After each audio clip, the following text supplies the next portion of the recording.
Hey folks, welcome back to another episode of This Week in Photo, aka TWiP. I am your host, Frederick Van Johnson.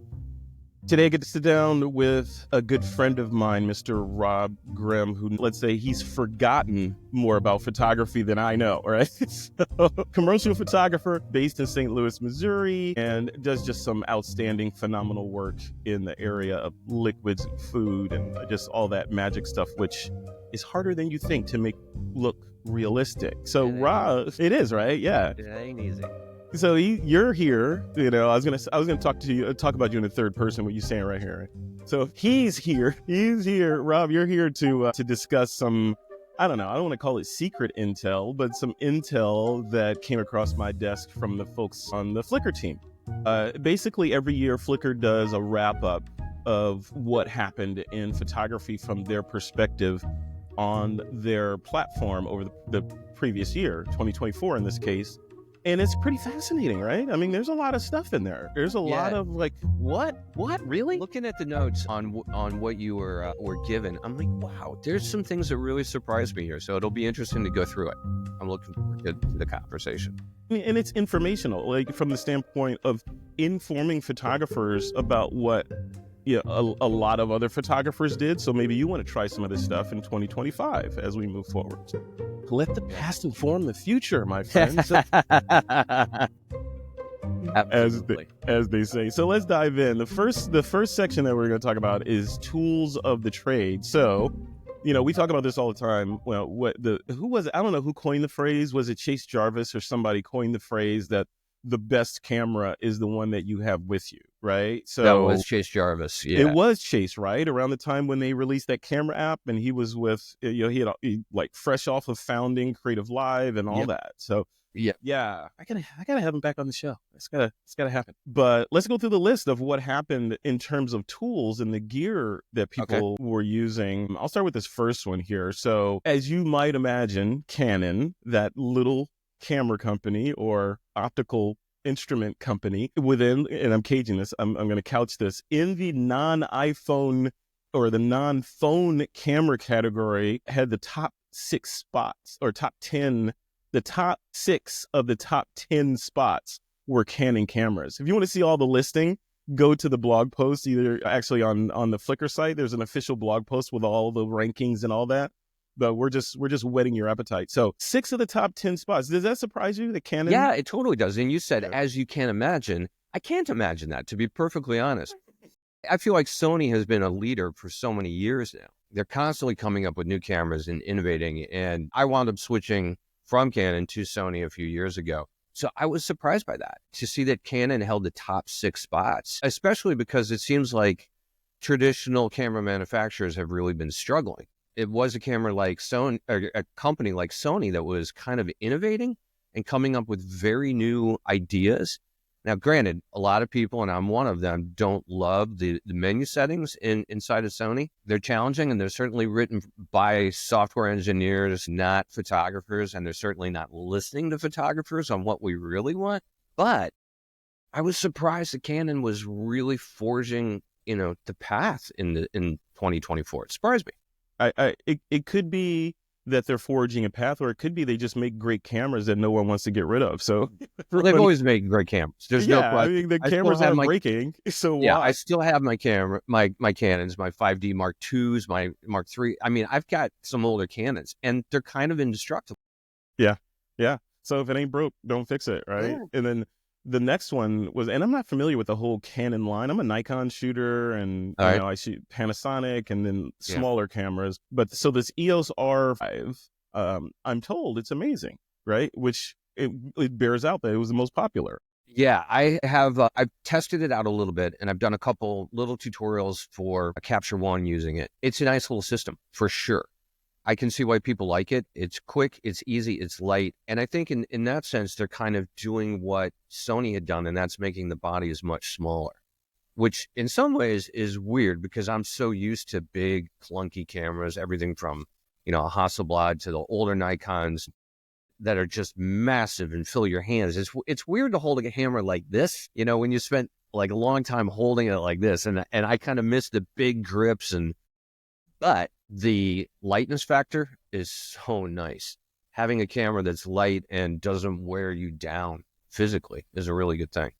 I actually have on the list to do an episode about this, but I'm of the camp that these giant cameras, like the ones we know and love, like the Z6 II is my current camera of choice, looking to upgrade it.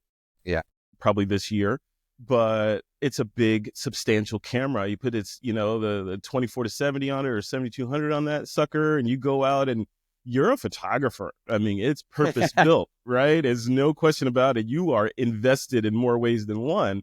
But these smaller cameras are getting more and more capable every year, like the DJI, Osmo Action 5 and the GoPro cameras and the Insta360s, and all these things are just coming on with their 4K 60 10-bit, all of that. Right? Listen, let alone the iPhone. I mean, we can talk about that too. I mean, forget the camera manufacturers. Talk about the phone manufacturers. They're making incredible cameras that are very capable, not just in stills, but in the motion world as well. Everything. Yeah. It's kind of nuts what they're capable of doing. What was the most popular device overall on Flickr in 2024, Rob? I'm sure it was the iPhone. There's no question that was the iPhone. Yes. Right? Yeah. But it would surprise you to know. Was it the iPhone 3? People going that far back? They could. No, I don't think. When did they put a camera on the iPhone? I don't remember. No, actually, the first one had a camera. First one had one. 100%. It did it. Well, when did it have a camera that you could actually use for stuff? Probably 14 was the first time that I felt that it was really capable of doing something, and actually started doing some client work with it.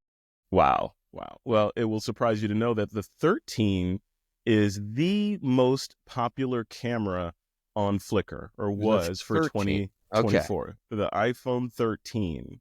That's interesting because there was a big step up in the cameras between the 13 and the 14, particularly on the motion side. So I'm surprised that the 13 is leading the pack, except it must still be the one that everybody has, kind of the Chase Jarvis. The best camera is the one that's in your pocket. I assume that there's still a lot of 13s in people's pockets. Yeah, I got to guess the 13 is on a big whiteboard at Apple, and they're like, okay, how do we get these people off of this camera? Oh, that's easy. They write a new OS that the 13 won't run on, which they'll do. Yeah, just don't let Sony write it. Don't let Sony write it. I think the people who wrote the OS for the Sony cameras you were talking about are probably the same people that wrote the rules for Squid Game, right? Probably. Yeah, they're probably the exact same group of people. Like, how do we really get them with this? Madness. Yeah, we keep going back to it. We keep buying them and keep using them. It's crazy. Yeah. Here's another surprising fact on this tools of the trade section. 7,000 different image capture devices were used on Flickr in 2024. No way. 7,000 different kinds of devices were used. I didn't even think that there were 7,000 kinds of devices capable of taking images. That's crazy. I mean, what are they? I really want to. I kind of want to see that list, but then I don't, because like 7,000, right? Yeah, you don't want to read that, but it's like, are Palm Pilots still on there? What's capturing all these images? That's amazing. Is it like X-ray medical devices that the doctors are uploading, or like what? I'm curious. Flickr people, if you're watching this, where are these 7,000 cameras? Yeah, not only what that, are these 7,000 cameras? Flickr people, please send in what you're using. Like, write down the weirdest thing that you use to capture images and send it to us, because I want to see what people are creating on that I never would have think to use. Could be interesting to see what the weirdest things are. You know? I want are they counting webcams? I wonder. Like, are people uploading images from their FaceTime cameras or something? And probably, I don't know. Interesting. Yeah, interesting. So here's another fun fact, and then we'll go to the next section pertaining to gear. 900 people on Flickr were still using the iPhone 3G. And pinhole photographers are still shooting. Like, there's a whole movement on Flickr of people that shoot with pinhole cameras. Like, right? Yeah. I think you need to do some pinhole photography of some commercial stuff and see if you can pull do it that. off. And I have one right in that drawer right next to me. I absolutely can pull out a pinhole camera. I can see why pinhole cameras are still being used, because it's analog, and there's a resurgence in learning analog methods of taking images, and it's fun. It's just really different. Yeah, I'm not sure about why are people still using an iPhone 3.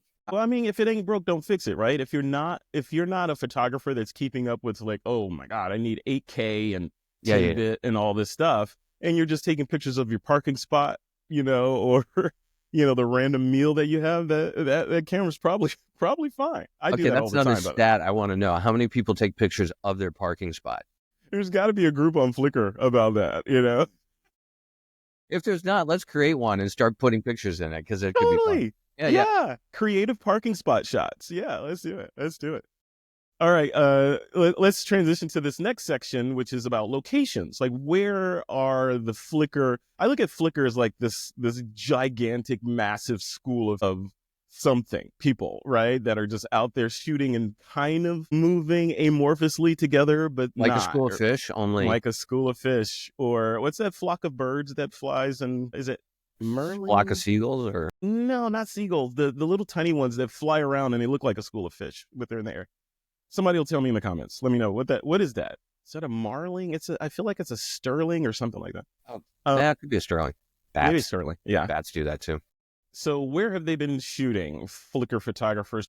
The top photographed landmarks, as I read from my notes, included Times Square, the Metropolitan Museum of Art, and King Kong's favorite, the Empire State Building. Look at that. Nice. Very Nice. cool. Yeah. Oh, people have always gone to where King Kong goes, so that makes sense.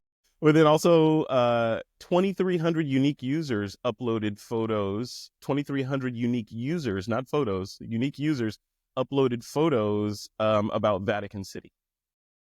Look at that. Have you ever been out there? I have been to Vatican City, and I can see why people go there. So you're talking about places that are big tourist draws, right? New York, I mean, Times Square, giant tourist draw. Vatican City, giant tourist draw. So it makes sense that a lot of people are clicking images and putting them up on Flickr. It makes a lot of sense. Yeah. Mammoth Cave National Park was the most popular U.S. national park, taking the top spot. I think it was in 2023. It was Glacier National Park was the most photographed, and now it's Mammoth Cave National Park. Interesting. I wouldn't pick Mammoth Cave. I'd not even top 5. I'd have Arches and I don't know Grand Canyon in there before I would have Mammoth if I were asked Yosemite. List, but yeah, Yosemite. I mean, come on. Yeah, and then lastly on the list, art and cultural institutions like the Met, the British Museum were major draws for photographers. And like I said at the beginning, listening to this is like anecdotal information. It's like, I didn't know that. But also listen to this and look at the blog post over on Flickr just to kind of make a list of things that you're going to do. Like if you're in one of these areas, are you going to be like, oh yeah, I heard them talk about Mammoth. Maybe we'll shoot by there with the camera. Like the Met. I've been to the British Museum many times. I've been to New York 1,000 times. I've never been to the Met, which is wrong with me. I got to get there. You're flawed, man. You're flawed. That's what it is. Deeply. You have no idea. Deeply flawed. No, I'm kidding. Hey, here's another anecdotal piece of information. Some good news. I don't know if this is good news or bad news. I want to know what your take on it is. But one of the new laws that goes into effect or may have already gone into effect this year, 2025, for national parks is that people that are shooting in national parks, I think it's in groups under 6, no longer need a license. So you remember how it was all banned? You couldn't go in a national park and do any kind of thing that looked even remotely commercial. Now you can go do your vlogging, all this stuff, and shoot to your heart's delight in the U.S. national parks. However, still no drones. So, yeah. What do you think? A few things. I think that some of that was done out of a need for safety because you don't want somebody to fall into a geyser because they'll burn up and die, right? And that's happened. Yeah. Some of it was done for licensing and protecting, and it does get a little crazy when you can't share your experiences. And people who are vlogging and blogging and just talking about their life, if everything is restricted, there's like no social media. There's no way to kind of put out what you're doing in life. So that kind of makes sense. Drones, I still think are kind of dangerous. A lot of people put them up in the air. I mean, look, the fires are raging in LA right now as we're talking. And one of the planes that fights fires was grounded because a drone flew in and punctured its wing. Oh, I did not see that. Are you kidding me? Yeah. So this is actually pretty fascinating. There are 2 planes that are made in Canada called the Super Scooper.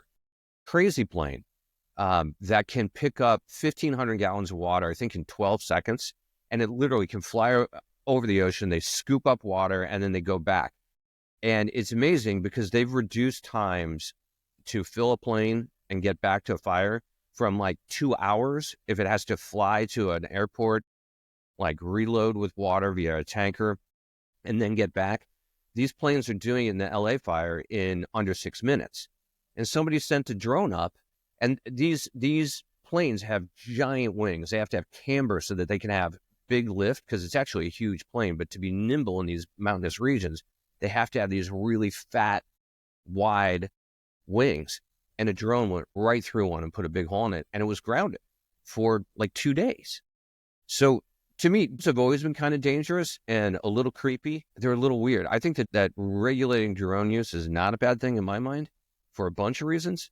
Yeah. I mean, you're opening a bag of worms with this one, right? Yeah. Sorry about that.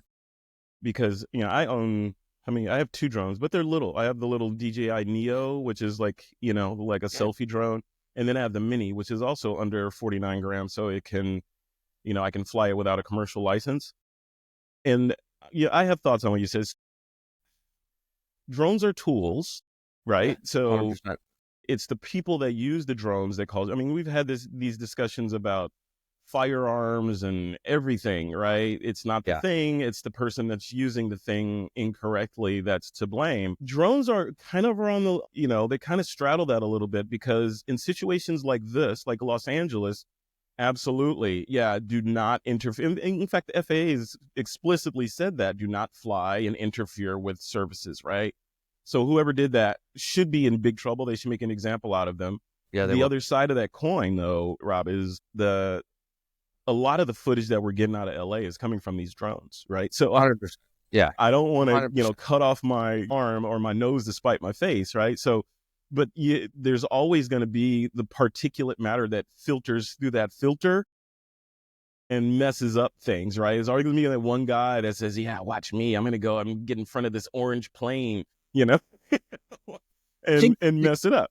I think something that is interesting, DJI has that new drone that they're just releasing. It folds, and the flip, right? And it has those bicycle spoke things, and you can launch it from your hand. It'll come back to your hand, and you don't have to use joysticks. I think that the more simplistic it can be made for user operation, and the safer it can be made, so that hopefully things like this don't happen, then drone footage is, one, it can be beautiful, right? It's amazing to see the world from above and just a different perspective. It's just one of those things that has to have some safety precautions in it, because the ramifications when it goes wrong are pretty big, actually. Absolutely. But, I think the hat trick is to not nerf the industry. We want 100%. We want regulation, but we don't want so much regulation that the people that are doing good work are now penalized because there are idiots out there doing dumb stuff. So, and the world is full of idiots, and the world will always be full of idiots. Let's be honest. I feel like they're winning though, Rob. I know you're talking about the warnings they put on pressure washers not to drink from them. Thank you. Exactly. It'll rip your lips off. You don't want to do that.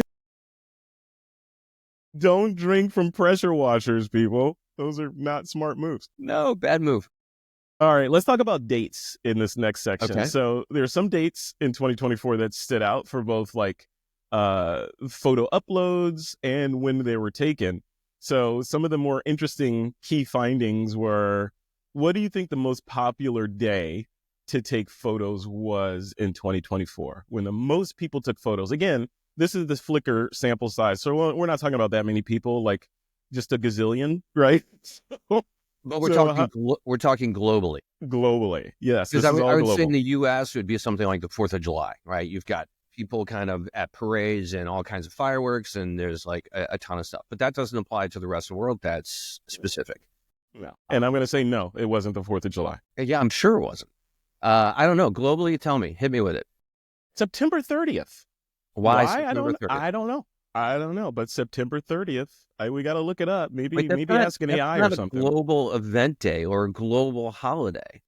It just happened. I mean, I guess there has to be one day, that has one more than everybody else, or 100. Yeah. But who knows if there was a reason behind it, or is just random happenstance. But September 30th was the day, which is crazy. With no driver behind it. That's weird.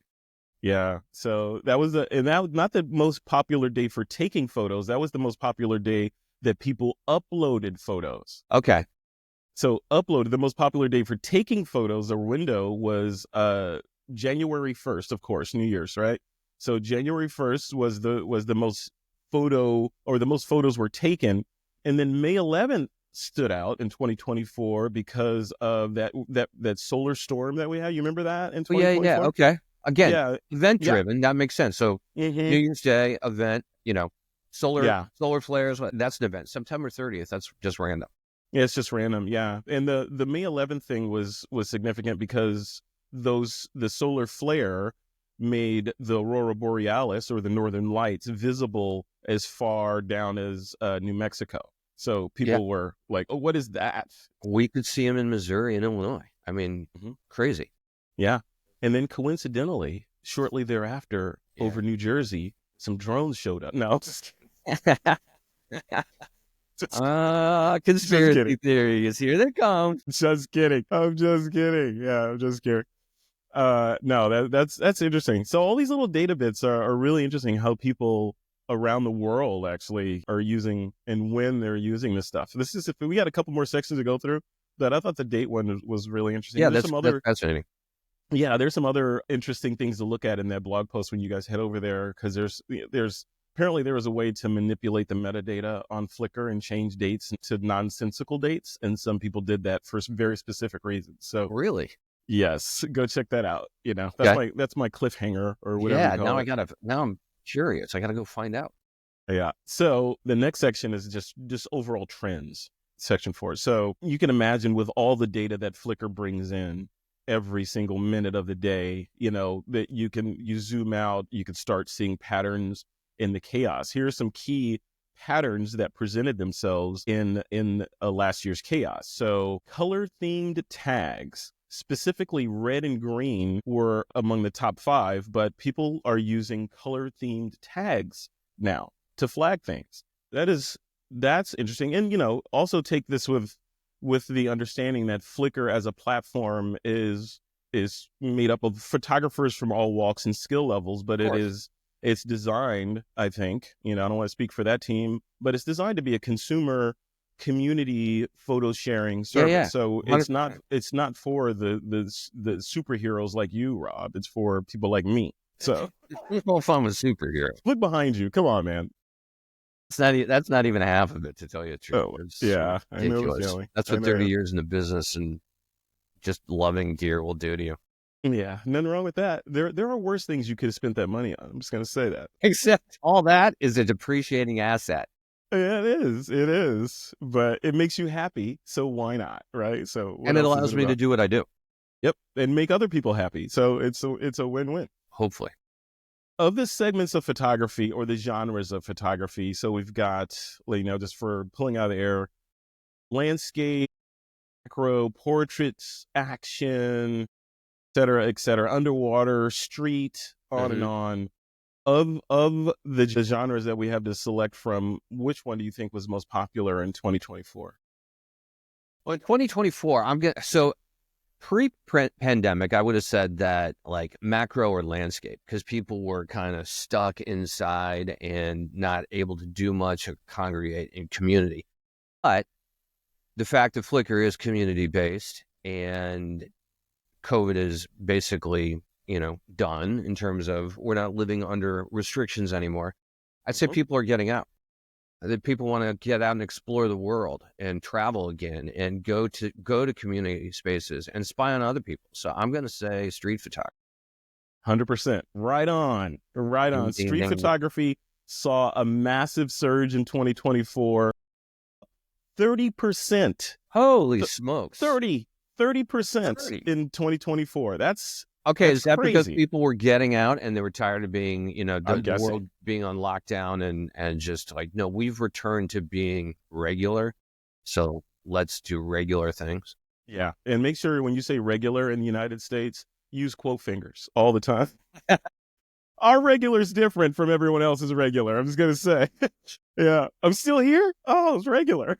Yeah, 30%, man. And then the fastest growing group on Flickr. Remember, Flickr is comprised of groups. Those of you that used Flickr back in the day, Flickr is the OG when it comes to community. They were the first one to start groups and tagging and all this stuff. And then, the also rans out there like Instagram, etc., decided to go in their route, which was more kind of, hey, I got more likes than you and all that, versus what's an f-stop, what's a shutter speed group, tell me how to make my photography better, right? Instagram as an also ran. I like that. Yes. That should be a hashtag. Yes, I agree. Hey, Flickr team, Instagram as an also ran. It's brilliant. I love it. God. Hey, everything runs its course, right? It's so interesting because Flickr, I've been on Flickr since like way back in the day, before Flickr was the monster. I think I was on there when it began, right? So Flickr has been kind of like the tortoise in the hare. Flickr is the tortoise, is chugging along, doing its thing, without the cheating part of it, right? But it's like chugging along, doing its thing, and all these other services like 500px and this and Instagram and all these, they show up, and then they over time, whether it's a long time like Instagram or a short time like 500px, they kind of go away. But Flickr has been there through the whole thing. And now with this latest thing with, who knows what's going to happen with Instagram and all the stuff that's coming out of Facebook. But, Flickr's still there doing its thing, waiting for you with open arms. Like, hey, we're still here. We're not going away. We're the operating system. They're just programs. It says it's kind of fad proof, right? And it's also got just a baseline service that people still want. It's not fad oriented. The most fastest growing group was World Photography Day 2024. People want to gather around and participate and be a part. So it makes sense. And speaking of that, being a part of something, the most popular group by discussion activity, i.e. engagement, was called Friendly Challenges. Again, links to all these groups are going to be in that Flickr post, but Friendly Challenges was the most popular by activity, which goes to what you're saying. People, like, that's what Flickr's about. It's like, okay, here's something to go shoot, instead of looking at your camera and resenting it in the camera bag while it depreciates over there because you're not sure what to shoot. Yeah. Like, here's a challenge. Okay, today your challenge is to go out and within a 1 mile radius of your home, take pictures of 10 blue things, right? Artistic pictures or 10 macro pictures.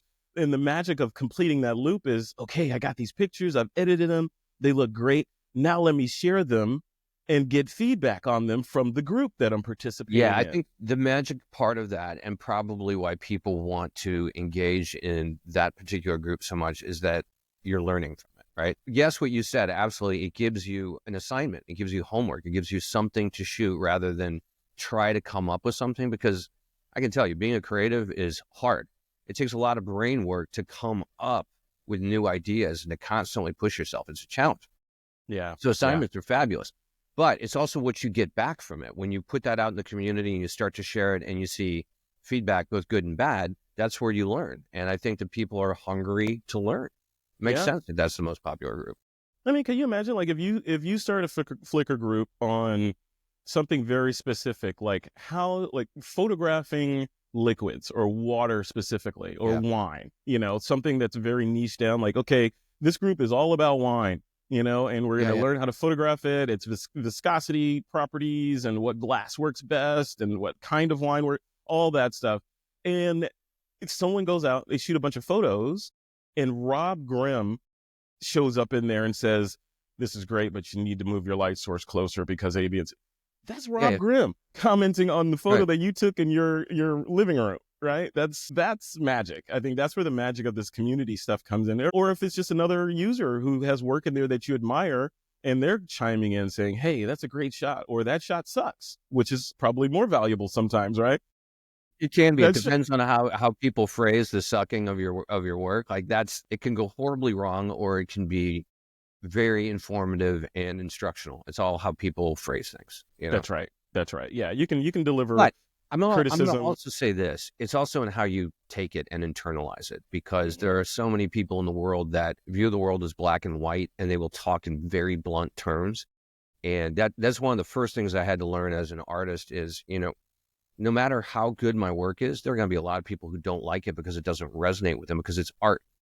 It's a very personal subject, right? And the way we interpret art is very personal. And the way we interpret criticism from other people is very personal. And you've got to take a little bit of it with a grain of salt and go, okay, maybe their bedside manner sucks. What is it about what they're saying that I can use to improve myself? Right. Right. And you have to be mature enough to make that kind of connection in your brain. And that's hard. It's hard. Yeah. Yeah. Especially when you're dealing with something as personal, like I went out and I shot this thing and I'm in love with it and I perfected it down to the pixel level. And now my shaky hands are finally ready to show it to my hero. And you show it to your hero like, oh, it's garbage. What are you thinking? You don't have, throw your camera away. Yeah.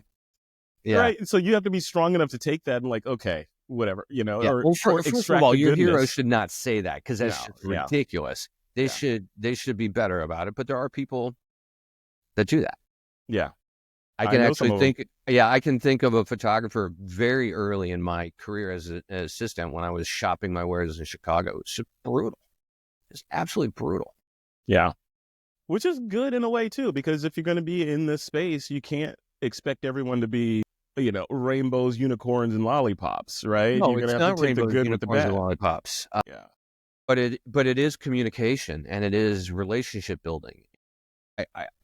Sorry, being the guy who bludgeons the seal with a baseball bat, he or she may be right in what they're saying, but the delivery is all wrong. That can burn bridges when what you're trying to do is build relationships. That's the only way to a lasting career in photography or the arts, period, is to build relationships. And for me, I've made my best art with clients that I work with over and over again. Because a lot of that stuff of coming together to try to make an image is out of the way. You have an understanding of how you're working together and you can push each other and you can listen to the feedback and you can try new things and you can push and pull. That all comes from great communication, period. Yeah. Yeah. Yeah. That's it. Man, you got me on a tangent, or maybe I got myself off on a tangent there. Sorry about that, folks. I can tend to talk. I like the tangents, man. I'm a tangent master. Tangents and analogies are what the world's about, man. Come on, That's true. You do make a lot of analogies. I have noticed that about you in our conversations. You've got an analogy for just about everything. And that, I do, I don't know about everything, but I do tend to use analogies a lot. I think because it's my brain when I'm talking to somebody, I can kind of understand the best ways to kind of insert what's in my head into their head. And sometimes a common thread. Yeah, sometimes it's an analogy. Yeah, it is definitely. An analogy. Mm-hmm. Yeah, makes that light bulb go off, and boom, that thing that I had in here is now in there, and I'm done. All right, we're wrapping up here. Just a couple more here. The Wonders of Photography and Unlimited Photos. Those are two separate groups. Wonders of Photography and Unlimited Photos were among the most active open groups. So most active, right? So again, go play around and poke around these. Here's a challenge. Speaking of challenges, once you go in Flickr or even starting at that blog post or the TWiP post or whatever, and you end up over on Flickr just sort of exploring and kind of get reacquainted with the service if you haven't been there in a while, you're gonna you'll start, light bulbs will start going off in your head. You're like, oh wow, look at this. Or look at that, or that's terrible, and that's great. Oh, wow, I could do better than that. Let me put a photo in this group and see what they say about it. It's going to happen. So I've got a question for you. When you say these are the most active groups, give me numbers. How much are we talking? 5,000 or 5 million? How many people are in these groups? You need to go look at the group. I am not telling you. You need to go look at the group. I'm going to tell you, Flickr's been around since the beginning of time. Yeah. There are a metric ton of users everywhere in there, in almost every conceivable genre, medium, proclivity, like thing that you love, thing that you hate. Everything is there. It's the world of photography. It's literally Flickr. Yeah. Yeah. So it is literally the world of photography over there. So go explore your world. That's so cool. All right. So I would, definitely do that. If you're watching this or listening to it, even if you don't plan on contributing to Flickr or signing up or re-signing up or whatever, just go in there and poke around. Like the kind of photography that you enjoy the most, just plug that in. Go find a couple of groups that also love that thing and just poke around in there and get some ideas. It sounds like I have to start a wine group too now after you threw that out there. So you can't not. You can't not. You I have to. I have to do it. Literally have to do it. I would. You know what? Because I have a feeling 2025, we'll see some activity on the Flickr platform. Not that I'm, privy to any inside information. I Not may be a little, but yeah, a I'm little. speaking more specifically about just the dynamics in the photography software as a service market. Yeah. Right. So like specifically Facebook, I mean, social media, right? Facebook, Instagram, which is also Facebook, and TikTok, and et cetera, et cetera. There's a significant change and upheaval and sort of morphing in that space. And all the while, Flickr is still here, guaranteeing that our photos are going to be there forever and ever, and all TikTok. the things. Big Yeah. news about TikTok too. Yeah. That's changing, and then now Red or something. I don't even know. It's Yeah. constantly moving. We're recording this. Is January 14th, 2025. And as of today, who knows what the news will be after we record this even, but as of today, TikTok could be banned from the United States of America by next week. Big deal. It'll change 6 times between now and then. It'll It still change. get banned, but it's going to change 6 times between now and then. Yeah, they're going to push it out. My guess is they'll push it out a couple 100 days, and then the can will get kicked down the road and kicked and kicked and kicked, and nothing will change. Or who knows? It'll be a radical change when the new administration comes in, and they're just like, hey. Wow. So just for folks that don't know, I don't want to make this about TikTok. For folks that don't know the story about the banning of TikTok. So TikTok is owned by a company called ByteDance, which is a Chinese company. They own a number of things. The one we're talking about is TikTok, and they also own a piece of software called CapCut, which is a video editing program specifically. Well, I mean, you edit anything in it, but they developed it so that their users could edit and then upload to TikTok, right? But those are Chinese companies, and the powers that be have found definitively that the Chinese, I don't even say definitively, let's say allegedly. So the Chinese government is allegedly using the platform to spy and do all sorts of covert things here on our soil. So of course, and if there's American company operating in China and they found out that it was spying, what would happen to that company, right? Same thing. So that's what's happening. So they're saying no more TikTok, either sell it or kill it by a certain date, and that date is next week as we write this. But it went all the way to the Supreme Court, by the way. So it went to the Supreme Court, and the Supreme Court is kind of like, well, if your people tell you that someone is spying on you, and you're asking me or us as the Supreme Court to allow you to keep doing what you're doing, I don't know that is the obvious answer, right? Yeah. Regardless of how many dances and viral things that happen on the platform, if you're spying on us and we're at conflict with you, you're our adversary politically, it doesn't make sense for us to allow you to continue operating on our soil. So that's the argument. There are 2 things that are going to happen with this. Number one, lawsuits will proceed, right? Like, even though as of today, it's going to be banned next week, I'm sure that there are going to be a plethora of lawsuits kind of going back and forth very quickly. The other thing about it that I've done a little reading about and understand is not just that they can currently be spying, it's what can they do in the future. Like, if we are truly in an adversarial position and they have software on 2/3 of the phones in the United States, and they could suddenly brick those phones through that software and render communication so there's, but this is all stuff for like bigger powers to figure out. Yeah. And they have to figure out exactly what's best. It's a big issue.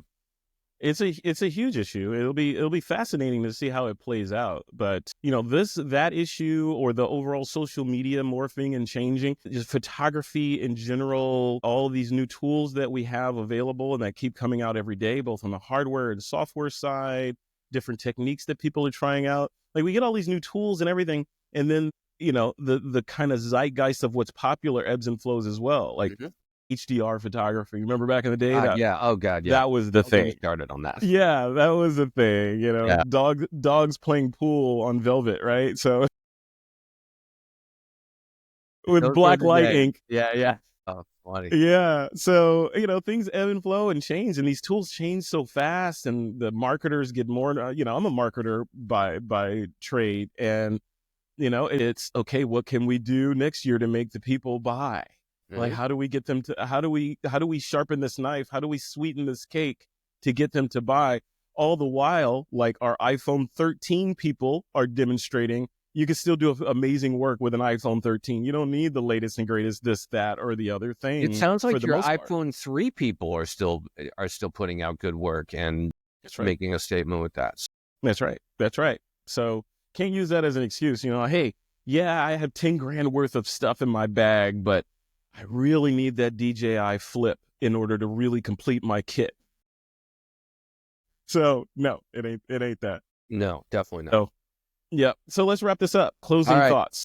So you've gone through the gauntlet. You've seen what Flickr has done, or what the world has done photographically from a couple of different data points. What do you think? I mean, does it make sense, or were there surprises, or what surprised you the most? So there were a couple of surprises. One was Canon leading the charge. Yeah. I'm Yeah. never going to take anything away from Canon. They're a great company. They make fabulous cameras. They make incredible lenses. They've got great glass. There's no question of it. I was surprised that they're leading the pack with so many models in the top 10. That shocked me. A random day to upload images, that was a little weird too. Because I feel like something has to be a driver, and maybe there was no driver driving that. Like it just happened. It's got to be one day, so why not September 30th? Yeah. Yeah. I'm surprised that people are color tagging red and green. Orange is my favorite color. If I'm color tagging, I'm probably going orange, believe it or not. Interesting. I like the fact that people were really enjoying the friendly challenges, that is like one of the most popular things. Because again, I think that is one of the best things that you can do as a photographer is get feedback and also get assignments, like figure out what you need to photograph. And sometimes that's really hard. And having an assignment is a great way to kick in your imagination and kick in your inspiration so that you wind up going down a different road that you didn't expect. And that, quite frankly, kind of speaks to the core of my business as a commercial photographer who works in the advertising world. I'm given an assignment by the ad agency, right? They're like, this is what we need to communicate. This is what we need to capture, which I always do. But I'm also trying to leave room for experimentation and to push it and give them something more. So the assignment aspect is great. And I'd actually love to see the assignment community grow in Flickr in 2025. Just because that's where you learn the most, I think. I agree. Very cool. Very well said, sir. We'll leave it at that. By the way, your favorite color is orange, right? Yeah. Is it a specific? You're a commercial photographer, so I got to guess it's a specific Pantone or hex orange. Is it international orange or is it burnt orange? Okay. Well, funny you say that. This is pretty bright orange.